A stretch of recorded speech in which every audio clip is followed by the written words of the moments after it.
Welcome to the 5 o'clock news and thank you for joining us. I'm Ben Singer. First at 5, a major showdown between police and Occupy Portland protesters. 27 people were arrested early this morning for taking over Jamison Square in the Pearl District. KPTV's Brent Weisberg was in the middle of it all and has more. Portland Police Chief Mike Reese says there were just simply some protesters who wanted to be arrested, so when they refused to leave, his officers moved in, but their actions were deliberate and careful. When the clock struck midnight, protesters from Occupy Portland did the opposite of what they were told.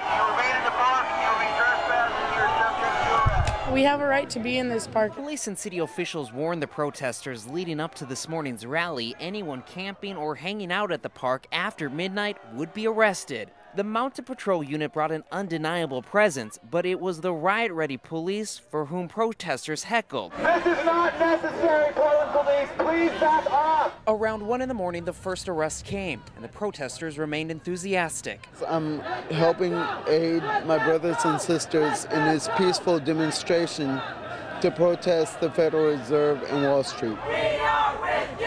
We are with you. As about 30 or so protesters sat in Jamison Square, Make no arrest. They linked arms, but one by one, they were arrested. They finally have actually started putting people in the paddy wagons and driving them off. I think it's awesome.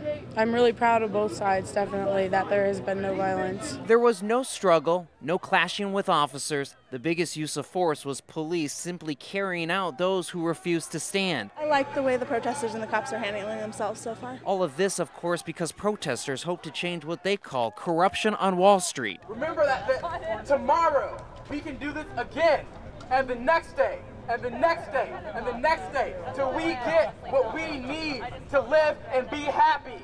Some of the protesters who were arrested were booked into the Multnomah County Detention Center. Most of them have since been released with a slip of paper that told them their next court date. Most of them will be in court tomorrow afternoon. In News Control tonight, Brent Weisberg, the 5 o'clock news. And we are now getting a look at several of the protesters arrested at Jamison Square. These 7 people were booked into the Multnomah County Jail this morning. 3 of the women seen here refused to give their names and were each booked as Jane Doe. We're told a 16-year-old and 2 17-year-olds were among the 27 total arrested. They were ticketed and released from custody along with the 17 other adults.